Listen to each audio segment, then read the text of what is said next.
What's up, YouTube? Zandar the Legend here today with our 4-0 pre-release deck that earned 12 packs during the previous event this last weekend for Magic Origins.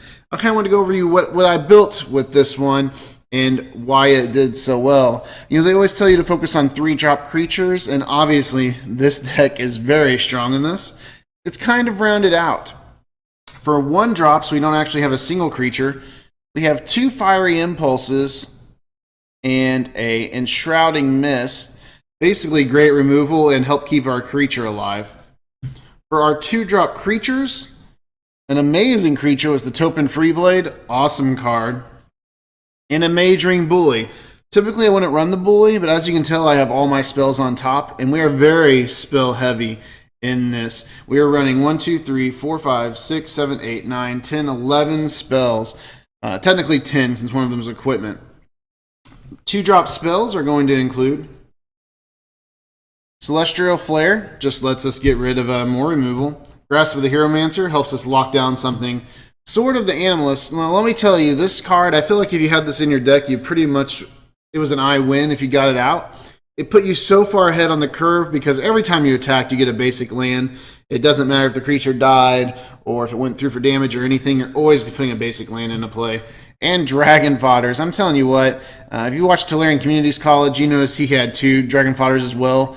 I feel like almost every game I got to play both of these, and it gave me such a huge board advantage, they just couldn't come back.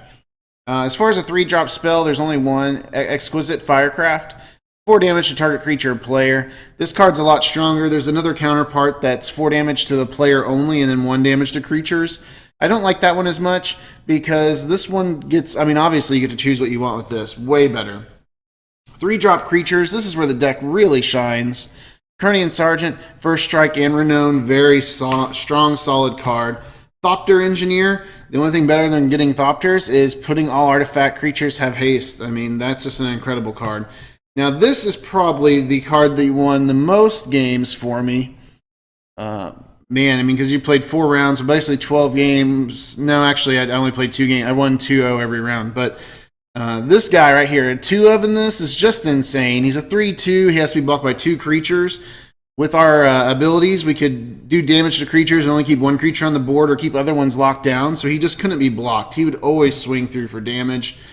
Stalwart Avon, he's alright. Just a typical flyer. He's got a big butt with being 3 toughness.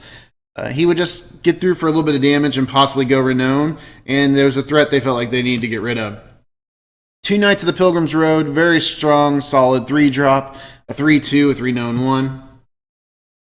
Our 4-drops, War Oracle, which I don't think we ever got to do lifelink with this card. Maybe 1 attack out of all 8 games. So not as great. I mean, it's a great card. We just didn't get to take advantage of it. Charging Griffin, always pretty good. Helps you block some Thopters, but also lets you attack for 3 whenever you're attacking. Now, some of our stronger removal cards as well. Suppression Bonds. I actually had a deck running 3 Suppression Bonds, and it did not do nearly as good as this one. Really, just a 1 or 2 of is remarkable to lock down some of the bigger creatures. And then a Ravaging Blaze. Amazing ability in this because it always had Spell Mastery, so 2 or more instant or sorcery cards in the graveyard. It would deal X damage to that creature's controller as well. You could pump it as big as you needed it to be, and it would go through almost every time to the creature's controller. Last card, and this card did win 3 of the games, Gideon's Phalanx. 7 mana cost, which is really high, but it actually, I mean, it went off several times and sealed. You got to put 4 2/2 White Knight creature tokens with Vigilance onto the battlefield, and I believe twice or once I got the Spell Mastery to give creatures you control gain indestructible until end of turn. It's an instant ability, and man, if you just play this, it completely rocks your opponents. So that's our 4-0 deck. Give me a minute to get everything set up, and I'll be right back to show you our 3-1 deck that won 8 packs. Okay, now back with our 3-1 deck that was green and red. Let's go over what made it so viable, as it's not really strong in the 3-drop category. Our first 2 1-cast spells are Might of the Masses. Pretty solid card. 1 green for +1/+1 for each creature on the board. One card I really didn't want to run, but we did have to just because this deck was kind of lacking. Honored Hierarch. Never once got to use him for mana. He was only a 1. I mean, he was a removal target. It's all he was. Majoring Bully, once again, we had this in there, even though we're only running about 1, 2, 3, 4, 5, 6, 7, 8 spells this time. Leaf Glider, this guy did get us mana, so obviously really good for mana ramp. Elvish Visionary gives us the card draw. Timber Pack Wolf, we just need some more creatures. Nothing too amazing about him because you gotta be running multiple copies. Undercity Troll, though, great card. He has Regenerate, so I mean, you really cannot beat that. Being able to keep your creatures alive and getting ahead is pretty much everything you need to do. Another thing you're going to notice similar in this deck is we have a Dragon Fodder again. Once again, if you get to play this, it really just gives you that creature advantage on the board. 2 Titanic Growths, really cheap, +4/+4. And it lets goblins survive or it lets some of your bigger creatures survive. Really, really strongly recommend running those. A Thopter Engineer, once again, we get this card. I mean, you get an artifact, you get haste for your artifacts. It's really, really worthwhile because there's going to be another combo card with this. With the Gear Crafter here, he gets to do +1, or he gets a 1/1 colorless Thopter as well for a 2/1 with a 1/1 Thopter. Something to help us block some other Thopters because, I mean, everybody had Thopters, it felt like. I mean, red gets them and blue. So, I don't know. It just felt like everybody had it. That's why we played this card. I'm really not too big on it, but that's why he was in there. And Orchard Spirit's pretty good just because creatures, he can only be blocked with creatures with flying or reach. So he got to strike through quite a bit, and the opponent couldn't block him. Act of Treason, I did not get to play this card one time. There's a really cool combo. You can do Act of Treasons with Will Breakers. Will Breakers are blue. You get to keep control of the target. I think there's one other combo with Act of Treason as well that was pretty good.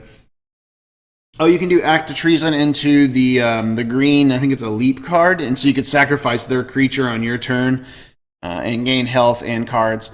PN Kirin Nalar, this is one of the intro deck cards. For 4 mana, you get a 2/2, but on top of that, you get 2 colorless Thopter tokens, and you can pay 3 and sacrifice an artifact and deal 2 damage to a creature or player. So, just awesome because it gets the haste. One of the most solid green commons in the entire set, Llanowar Impeth. Being able to scry to and put a creature to the top is pretty much everything in Limited. This card really helps you win games. If someone played this against you or had multiple copies of it, it's really, really hard to come back from that. Farrakhan's Disciple is a 2/3, basically a big butt with Death Touch. Something they'd have to use removal on or get rid of it. A little bit of removal our own, just 3 damage with scry. And then kind of the higher end here, we had a 5-drop Seismic Elemental. This guy did get to help us out a couple times because when creatures without flying can't block this turn, so it let all of our land creatures slide through to attack. Chandra's Fury, this is the card I was talking about from the first one. For 5 mana, you get to do 4 damage to target player and 1 damage to each creature that player controls. Not really that good, and I feel like, but it did save my butt a lot of times with knocking 2, 3, or even 4 Thopters off the table in just one spell, as well as doing damage to the opponent. Volcanic Rambler, this card actually won me 2 games that I potentially might not be able to win because I just used his tap ability to finish off the opponent for like 2 or 3 turns and keeping him on the table. I would never be able to strike through for the win, but I could just deal 1 damage to target player, and it was amazing. It would let me do that last 3 or 4 points of damage whenever you already had 6 to 8 mana on the board. And last card, this is a very, very strong contender for one of the better cards. 6 mana for a 6/6 with Vigilance and Reach. I mean, he's just huge. You got to get through him. A lot of players couldn't do it. If you didn't have a Suppression Bonds or, man, pretty much a Suppression Bonds because even White couldn't get rid of him because he doesn't tap for them to sacrifice him. Great card. Guys, as always, click like, hit that subscribe button. Let me know in the comments down below what you thought about both these decks, what you would have done to improve them. Obviously, you don't see the other cards that we had to work with them, but these are the decks. These are the 2 decks out of the 4 I played with over the weekend that won packs for a total of 18 packs and helped us do the video with all the rares. So let me know what you played, what you ended up building, or if you thought one of these cards was weaker or stronger than you thought it was. Have a great day, guys.